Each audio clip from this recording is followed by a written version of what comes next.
soldiers are come, left and right. Ooh, yeah. Greetings and welcome to Jesse I Interviews, produced as always on the unceded lands of the Wurundjeri Woiwurrung people of the Kulin Nation in the city of Naarm, aka Melbourne, Australia. This episode features one of the biggest names in reggae music over the last 10 or 15 years, the Jamaican singer Chronixx. He had been pretty quiet for the last few years until he released a new album Exile just a couple weeks ago, which is getting big attention around the world. But back in 2018, when this interview was recorded, there really was no bigger artist in reggae music. Damian Marley was probably the only other name with a similar level of global popularity. If you listened to episode 39 of the podcast, which featured an interview with Taurus Riley, you would have heard the story about how I missed out on linking up with Chronixx back in 2012, right before he blew up and became a huge name. I was really keen to interview him and record some dub plates way back then, and I missed the chance, but at least I did get to speak to him in 2018 ahead of his second Australian tour. This was a phone interview, which seems quite archaic now, I have to say, now that we've got video calls like Zoom. And being an international call, there's a bit of a delay between each question and answer. Also, we only had 20 minutes allocated for the call, so I didn't get to ask everything I wanted to. But still, it's Chronixx, so it's 100% worth a listen. Let's get into it. Jesse I interviews Chronixx back in February 2018.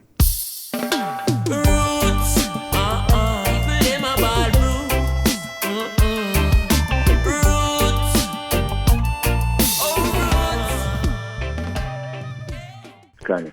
Chronixx. Respect. Long time I've been waiting to speak to the eye. So my radio program is called Babylon Burning. It's been on air for 20 years here in Melbourne. And I've been playing your music since about 2011. Pierre first told me. He said, "Yeah, you gotta check this guy Chronixx. He's going to be the next big thing in reggae music." And I remember thinking, all right. And then the next year I was in Jamaica and I saw you perform with Kabaka at, I think it was like the Beach Club or something, just a small show. And we went out to see you that night, and Sizzler Kalonji was standing right next to me with his baby mum, and I thought, Sizzler is here to watch Chronixx. There must be something to this guy. There must be something behind this hype. And now here we are. So Respect.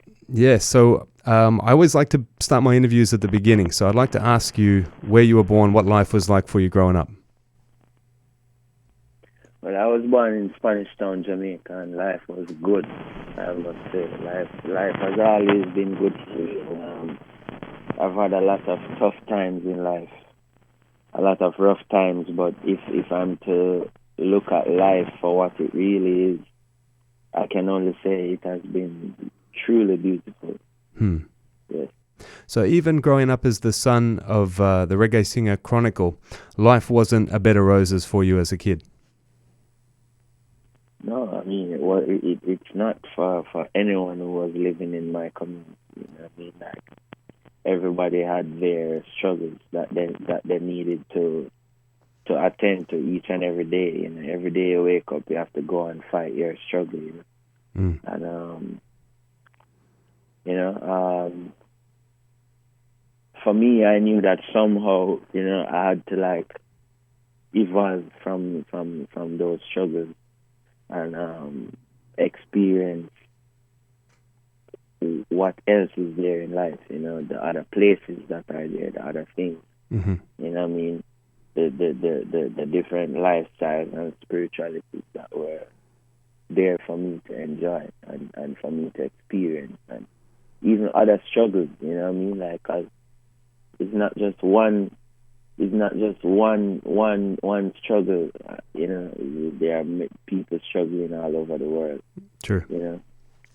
So, yeah, and life was beautiful. I must say that life was beautiful. I grew up with 4 brothers, you know, and 2 sisters, and it felt like 3 sisters because my cousin was living there with us, and right. You know, she was like a sister to me as well. So I had 3 sisters and 4 brothers, and it's a miracle, man. Mm-hmm. Like, you know, how we all grew up together and made music and made art. You know, we were creative, and you know, we had a lot of fun together. You know, as children, we didn't go out much. We actually didn't go anywhere. but we just went to school and church and home. Okay. You know what I mean? And then later on in my life, I started to go to the studio like every day. Right. So it was very good. It was nice. Right. We hear about some artists that are sneaking out of their house to go to dances as a little kid, but that wasn't you. You were doing the right thing, going to school, going to church, and then... No. I didn't have to sneak out of my yard. Like, I didn't have to sneak out of my father used to keep dance, He used to have dance, and then every now and again he would keep a birthday party. Every year they would keep a birthday party for one of us. Mm-hmm. And that party, a lot of times he invited the sound system to come and play. So, right.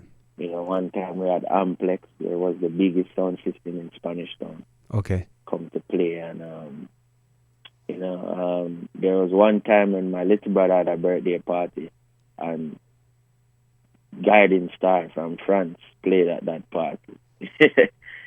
So we had sound system from France playing at our yard. So Mad. It was like we didn't really need to sneak out much, Right. And then our yard was a dance hall yard. So, my father, you have the ganja smoking and the music and the dub plate, and like we knew who was going to win a sound clash before the clash happened. Mad. Because we knew the dub plate them, and we know that, all right, Kilimanjaro have this dub and that man have that dub. So it was more like, a more exclusive look into the dance hall rather than feeling like we had to, sneak out and go to parties and stuff. Right. Yeah. So what about you as an artist? Like, were you touching the mic from those times as a kid? Yeah, actually, I started recording at a very young age, but like serious recordings I started to do when I was like 12. Okay. Recording a lot of gospel music with my friends at church, and then from there we started to go to studio and record a lot of harmonies for like reggae songs and everything. Mm-hmm. And then, I started recording what I felt like was important for me to record, which is, more uplifting music and revolutionary music, because, as a youth, there's a lot of things that you want to change as a youth. So, I felt like my talent was an outlet. Right. For change, an outlet to share new ideas with the rest of the world. Because, I was a new life at the time. I was like 13, 14. So, at that time I felt like, I'm a new life. Nobody else is seeing life in the way as I'm seeing it. So I would like to share my point of view with the rest of the world. Mm-hmm. And, that's when I started recording what I felt like I needed to record. Seen. And not just what everybody else was recording or what everybody else was saying. Right.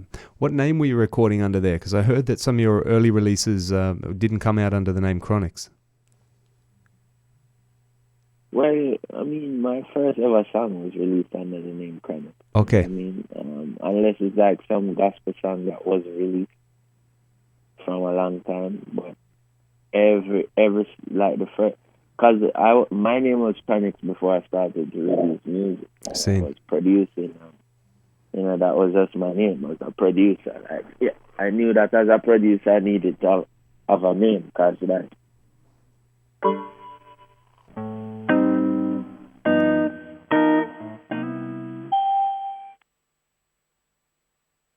Chronixx. Yo, Chronixx, you there? Yeah. All right. I don't know what happened there, but anyway, we were just talking about the early releases under the name Chronixx, but let's move on because I know we don't have too long.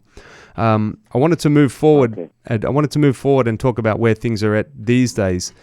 This international success that you're having is something that reggae music hasn't seen in a long, long time. And I know you're probably tired of comparisons to Bob Marley, but I think putting the music and everything aside, there's validity in those comparisons because hasn't been an artist that has marketed Rasta reggae, real Jamaican Rasta reggae, to the world in the way that you're doing now since Bob Marley. What would you say about that sort of thinking? Well, I mean, now that you put it that way, still, it's just about being true to who you are, you know what I mean? Because a lot of us as Jamaicans, we are heavily impacted by the spirituality of Rastafari. But, as we know, it takes a lot of discipline and focus to really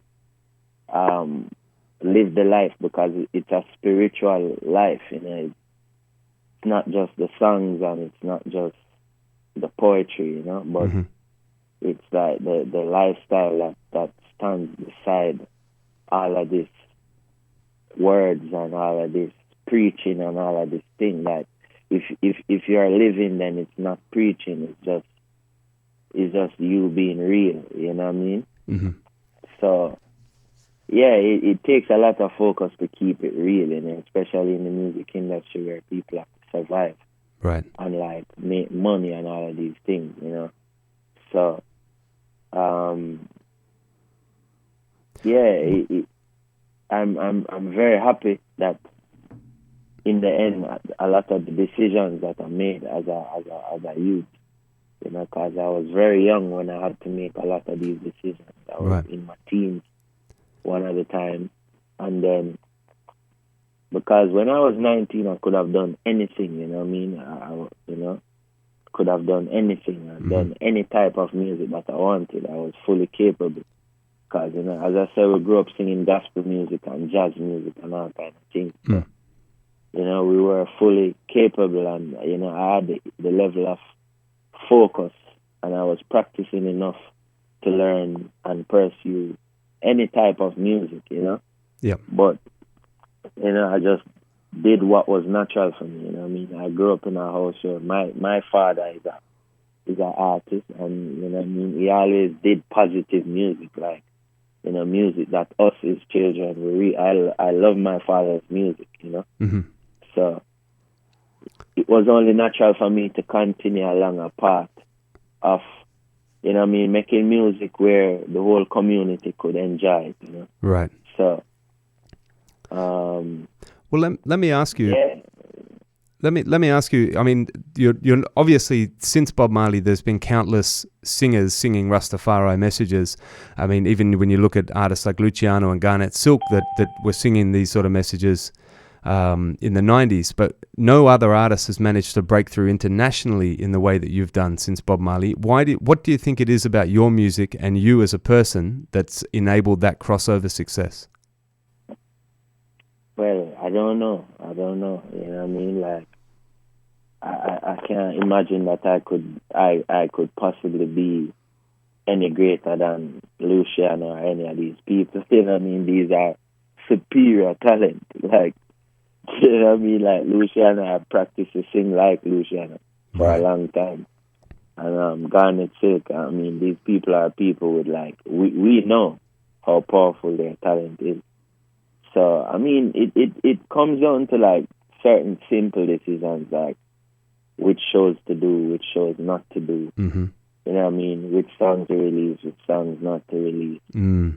Just like the power of decision making and always choosing something that you can enjoy for a long time rather than something that will bring immediate pleasure. You know what I mean?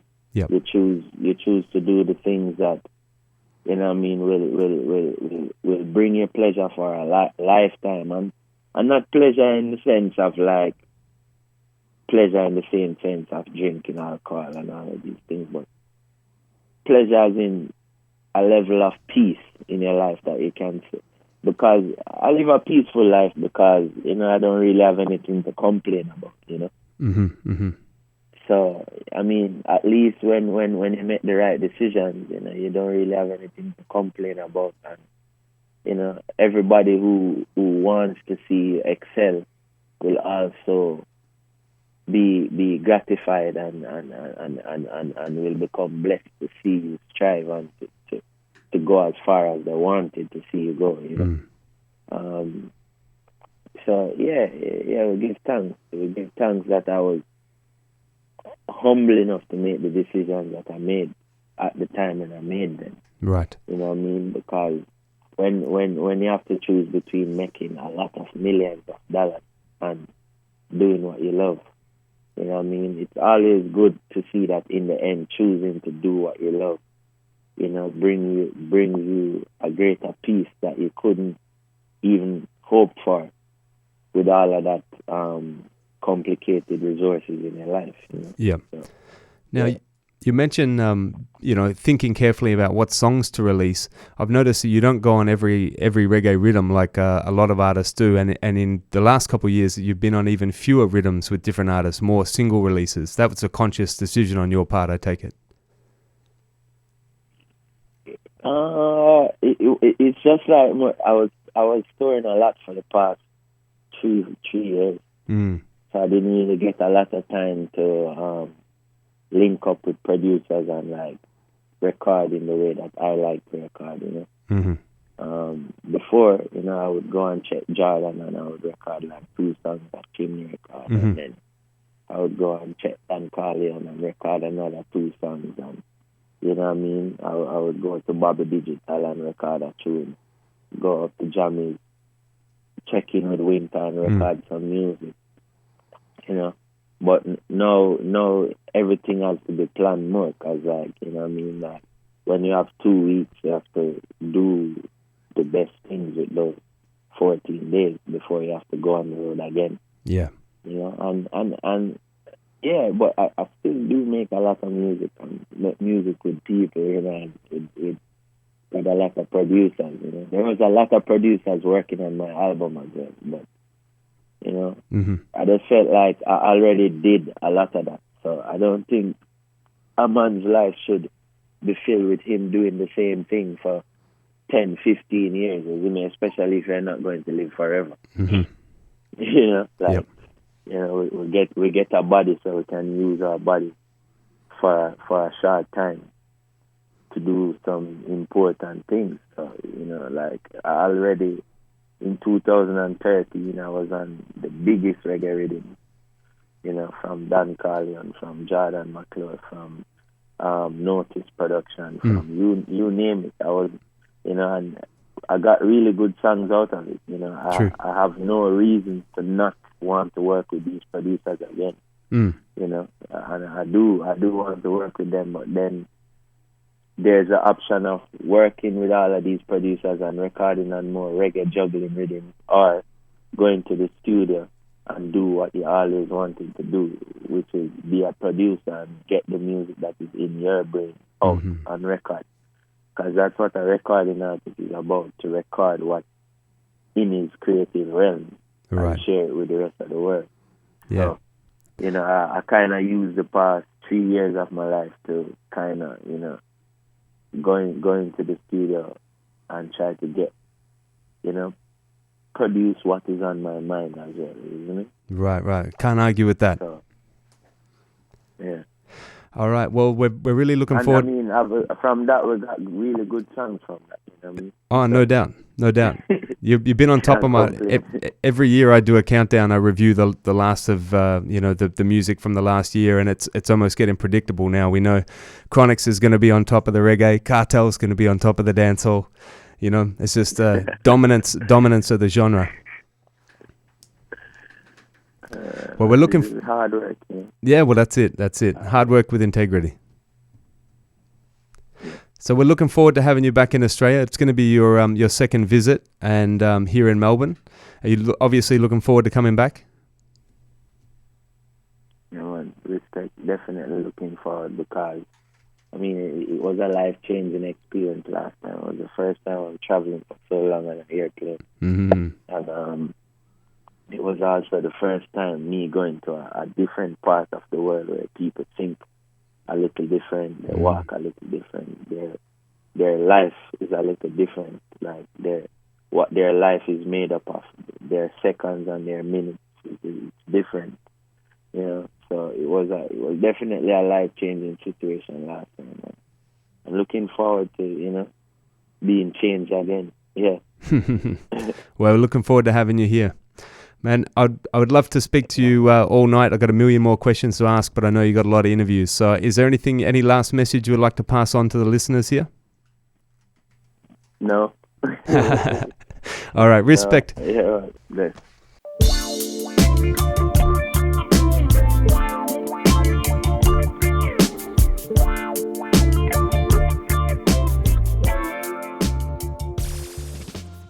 Chronixx speaking to me there back in February 2018. I had to laugh at the end there when I asked if he had any last message for the people. I've asked that question countless times over the years, and he is the only person to ever say no.